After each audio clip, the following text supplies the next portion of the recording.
Welcome back, students who are taking financial accounting, and in this series of videos we are working on the assigned homework problems from the digital study guide for chapter 8, the group B exercises. Note, accounting is about understanding the concepts and then applying that understanding to the situation at hand. If you get the application aspect wrong, that is one thing and is easily remedied by watching someone else work the problem. However, if you don't understand the concepts, that's a whole other thing. Watching a problem worked out will not help if you do not understand the underlying concepts. Go back and study the text material again and watch the theory videos. If you still don't understand the concepts, then either email or telephone an instructor to get help with that understanding. And as an aside, um, you know, we're starting to get more advanced in our accounting education. For example, over the last exercises, if you haven't watched any of those, we've been discussing, our assets. And of course, assets have to be, are depreciated. Well, uh, we've covered depreciation earlier in this textbook and very in depth if you had math for business and finance or math applications. So I'm not going to be going back over all of the theory as far as doing, how to calculate straight line depreciation or units of production or double declining balance. That's something that was covered in earlier videos, in the theory videos.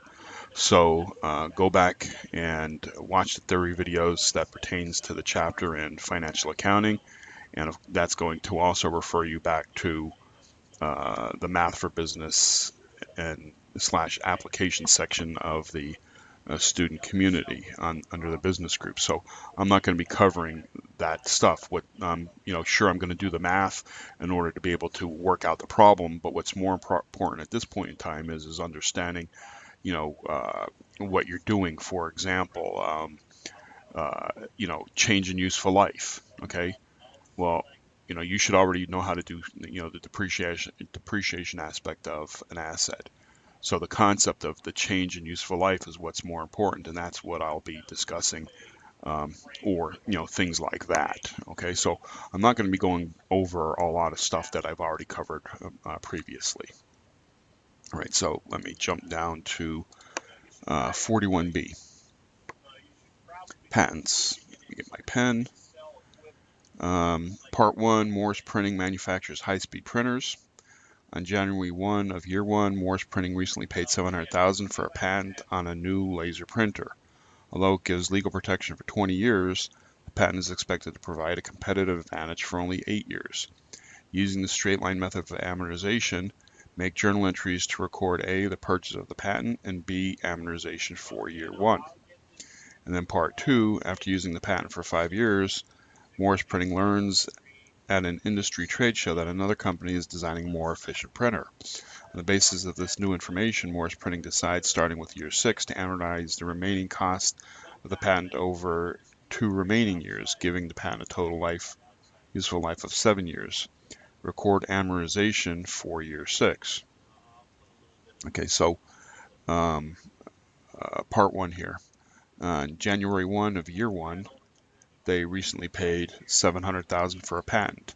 Now remember, a patent is an intangible asset, and intangible assets are amortized.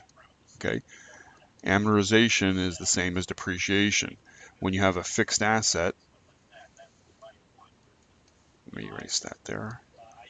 When you have a fixed asset, right, you depreciate it.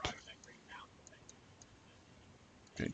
But when you have an intangible asset, remember, fixed asset is something you can actually touch. Okay, intangible asset is, like intellectual property. That's something that you can't, there's no physical product or whatever. Okay, um, so in that case, it's amortized, and the only difference between depreciation and amortization is the word depreciation and amortization. They're both the same things. And just one step further, when you have a natural resource,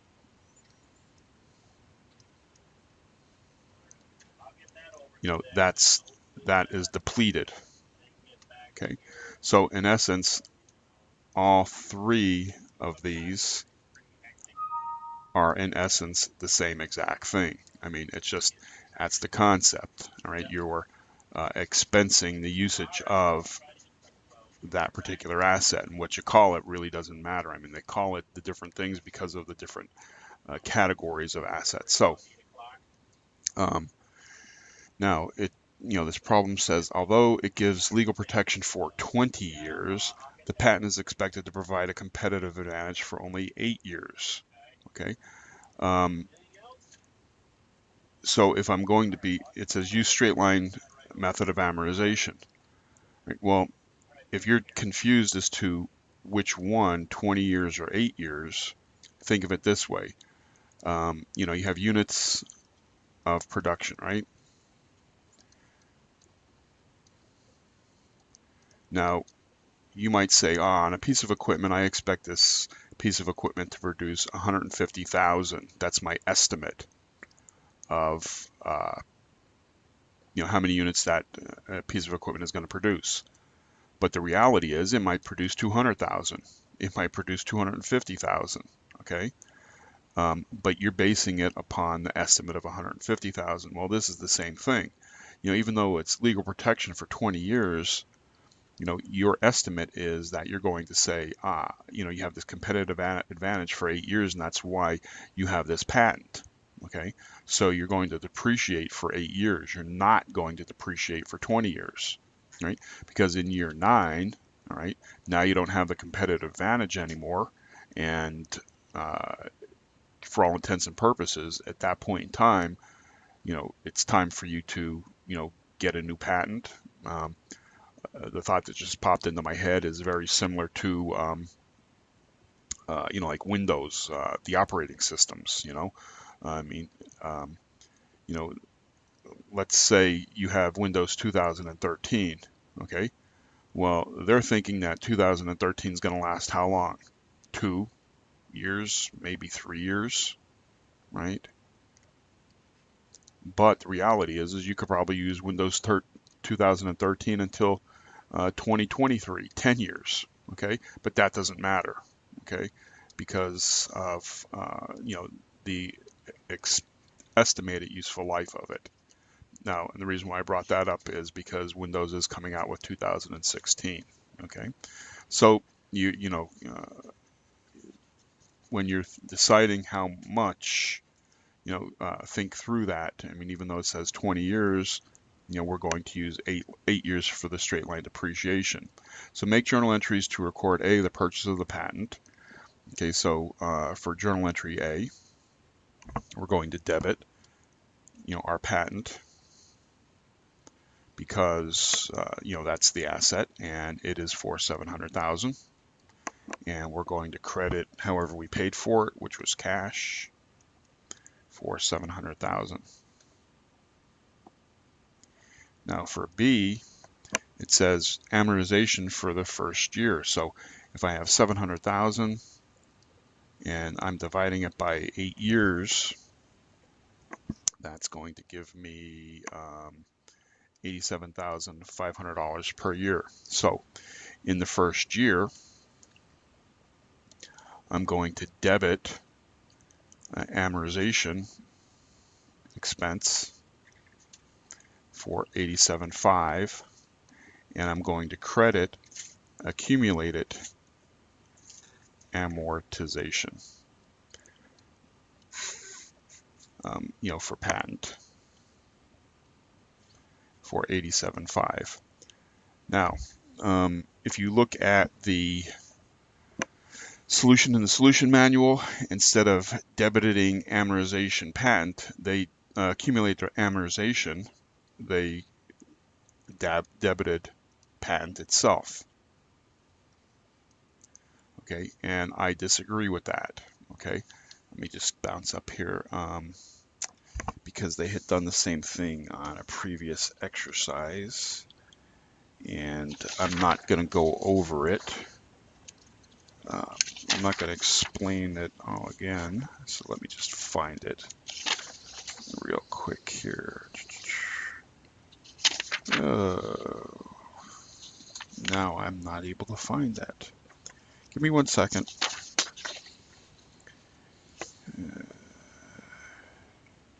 I'll end up explaining it again anyway. Alright, because I'm not able to find it real quick. Either that or I'm just not too sharp today. Yeah, I'm not going to keep on going back and back and back. Depreciation building, fixtures. Okay, that was the calculation of fixtures, property, plant, equipment, gain on the sale of assets. Maybe it was in the short exercise section, and that's why I'm not able to find it. Building, canning bed.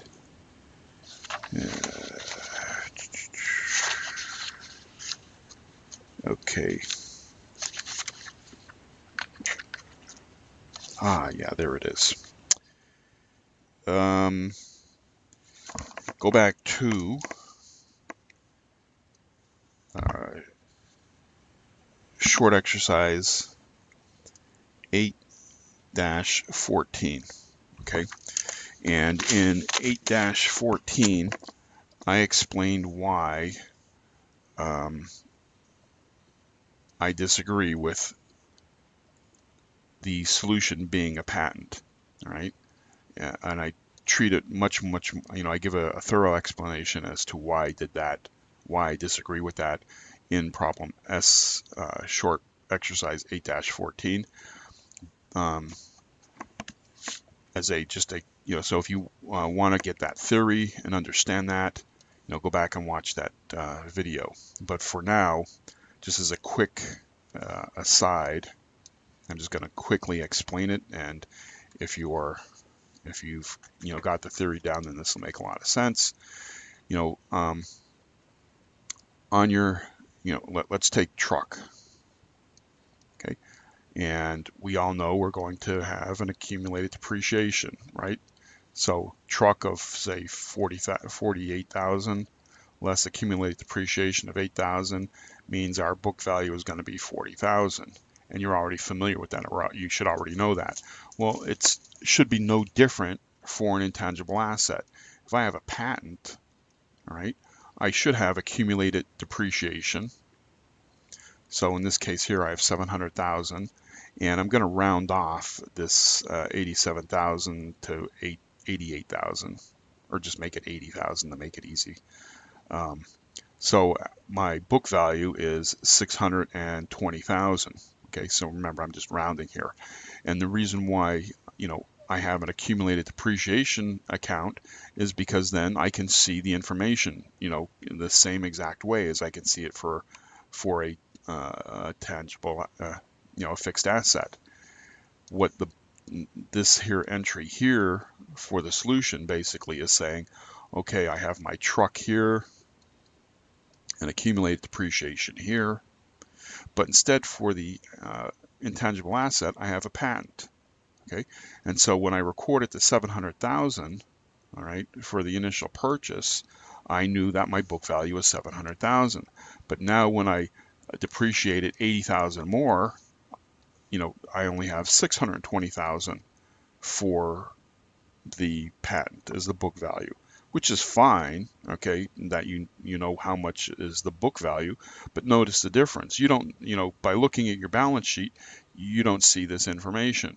You don't see the original purchase price, the original cost, and you don't see the accumulated depreciation. So therefore, that's why I disagree with putting the amortization against the asset itself. I think you should have the accumulated amortization account. All right. Sorry, this should say amort. Against the accumulated amortization account, so that you can see this information more readily on your balance sheet. So I disagree with what the authors created for that particular entry. All right, just be aware of that. Okay, so now B says, after using the patent for 5 years, Moore's Printing learns at an industry trade show that another company is designing a more efficient printer. On the basis of this new information, Moore's decides, starting with year 6, to amortize the remaining patent over 2 years. So let's take a look at this real quick.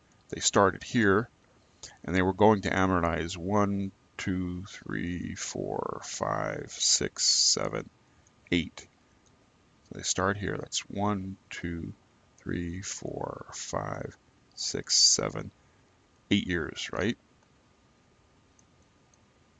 They were going to amortize over 8 years. But now, starting with year 6, so they're right here,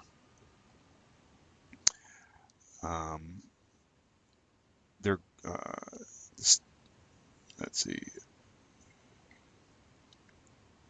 on the basis of the new information, right, they're going, because let's back up here. I just showed that as more on the basis of decide starting with year 6 to amortize.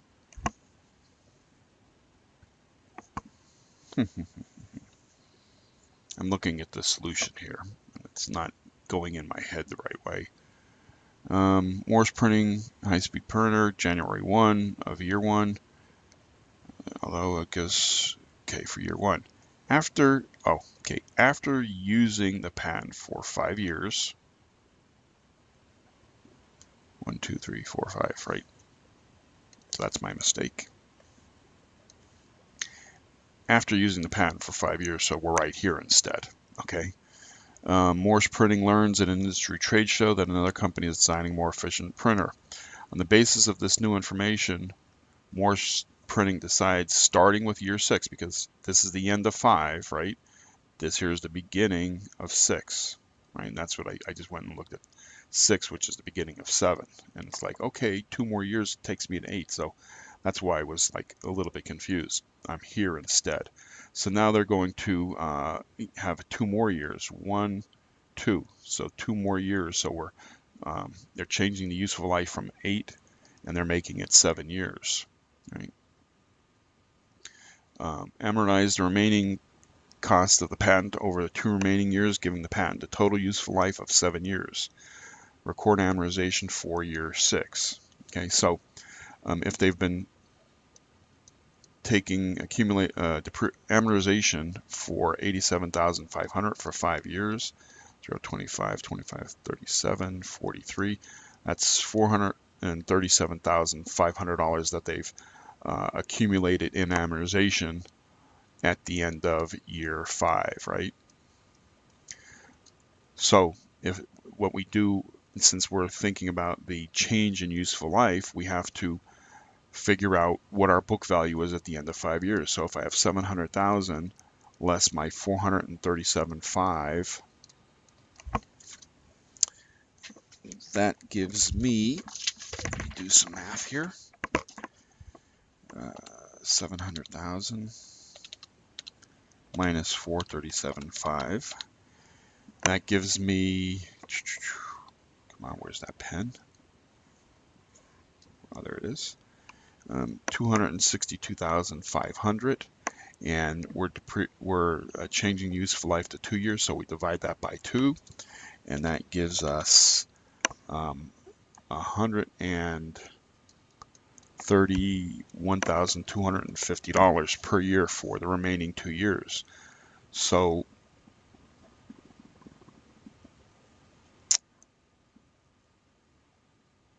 my journal entry for year 6 is going to be a debit to amortization expense for the $131,250, and of course I'm going to credit accumulated amortization for the $131,250.